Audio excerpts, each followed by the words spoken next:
Today is Monday, June 1st, 2026, and today is National Say Something Nice Day, which honestly feels like one of those holidays that sound simple until you realize how surprisingly difficult human beings sometimes make it.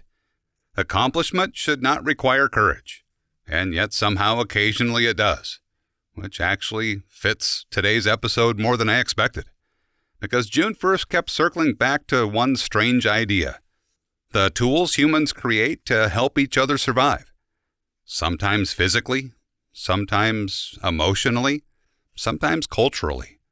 A dying captain trying to hold a crew together, an inventor trying to speed up democracy, a doctor trying to stop people from choking to death in restaurants. Welcome to Wait, That's Random, This Day in History. I'm C.L. Burns, voice actor, audiobook narrator, and a person who keeps discovering that history is somehow both fascinating and deeply concerning at the same time. On June 1st, 1813, Captain James Lawrence spoke one of the most famous final commands in American military history: "Don't give up the ship." And honestly, part of what fascinates me about famous historical last words is how often they survive because they simplify chaos into something emotionally understandable. Because the actual battle itself was confusion, smoke, injury, panic, and noise. Lawrence commanded the USS Chesapeake during the War of 1812 against the British ship HMS Shannon. The battle moved quickly, violently, and badly for the Americans. Lawrence was mortally wounded during the fighting, and while being carried below deck, he reportedly shouted, "Don't give up the ship," which immediately transformed from battlefield command into something larger, a slogan, a symbol, a moral device.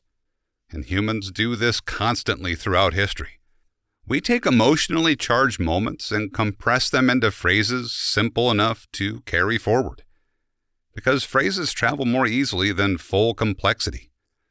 The actual battle was messy. The war itself was complicated. But the phrase survived because it represented persistence under pressure.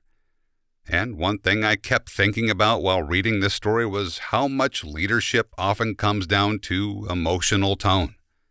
Not strategy, not statistics, tone. The ability to convince frightened people not to collapse psychologically during difficult moments. That's a very human skill. And speaking of humans trying to improve large systems, June 1st also gave us one of those inventions that sounded logical on paper, but ran directly into human reality. On June 1st, 1869, Thomas Edison received his first patent. And surprisingly, it wasn't for a light bulb. It was for an electric voting machine, which honestly feels like the kind of invention that would immediately start arguments online today. The machine was designed to speed up legislative voting. Lawmakers could flip switches. Votes would be recorded electronically. Results could be counted almost instantly. Efficient, organized, modern. There was just one problem. Politicians hated it, because slowing things down was often strategically useful. Delays created negotiation time, pressure, political maneuvering. And Edison later admitted that this became an important lesson for him. Inventing something technically effective doesn't matter if people don't actually want the problem solved that way, which honestly might be one of the most important innovation lessons in history. Humans like to imagine progress as good idea, adoption, improvement. But reality is usually messier.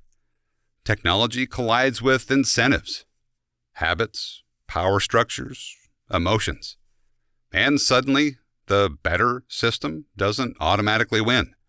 What fascinates me most is that Edison learned this lesson before becoming Thomas Edison in the larger historical sense. Before the celebrity inventor image fully existed. Before the mythology. This was still a young inventor discovering that human systems are often harder to redesign than machines. And then sometimes a genuinely simple idea does spread because the usefulness becomes impossible to ignore almost immediately. On June 1st, 1974, the Heimlich maneuver was formally introduced in emergency medical literature. And one thing I genuinely love about this story is how practical it is. No giant machine, no massive infrastructure project, no complicated philosophy. Just, here's a way to stop people from choking to death. Dr. Henry Heimlich proposed using upward abdominal thrusts to force air from the lungs to dislodge blocked food.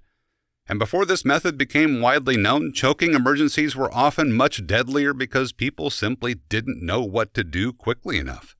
What's remarkable is how rapidly the maneuver entered public consciousness afterward. Restaurants taught it. Schools taught it. Parents learned it. Television referenced it constantly. And eventually it became one of those rare medical ideas that ordinary people carry around mentally without needing professional training. Most people listening right now probably know what the Heimlich maneuver is immediately. That's unusual. Medical knowledge often stays specialized, but this became culturally embedded because it solved a terrifyingly universal problem. Everybody eats. Everybody can choke. And honestly, there's something reassuring about how many human survival systems depend not on advanced technology, but on ordinary people knowing what to do in the right moment. One calm person nearby can completely change the outcome of an emergency. And I think that's part of why the Heimlich maneuver spread so powerfully. It gave ordinary people the feeling that helplessness wasn't the only option anymore.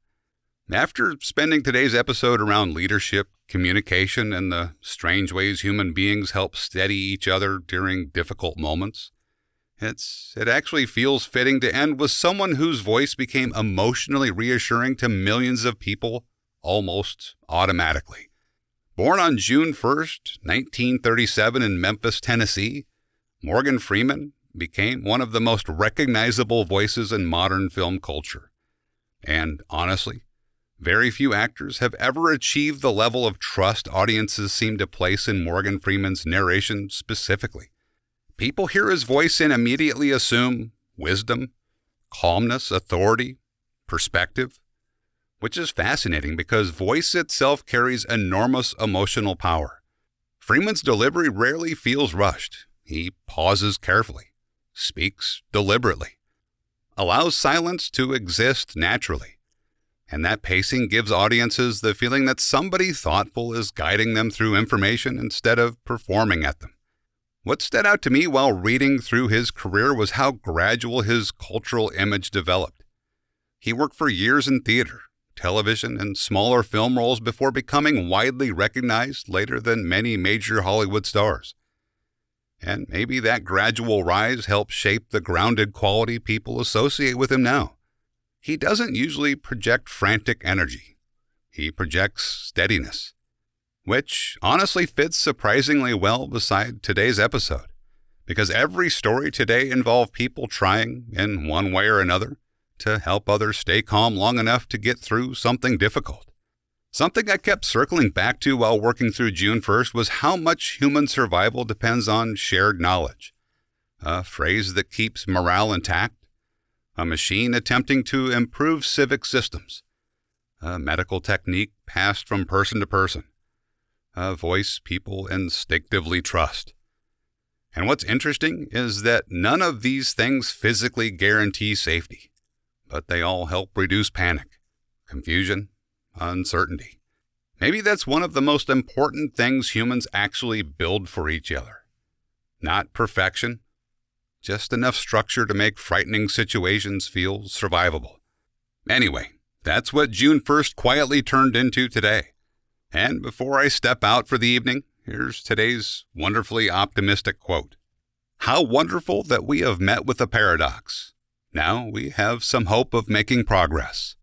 Niels Bohr. If you'd like to hear more of my work or see other corners of the internet I've been quietly building things in, you can head over to waitthat'srandom.com. I'm C.L. Burns. Thanks for hanging out with me for a few minutes. I'll see you tomorrow.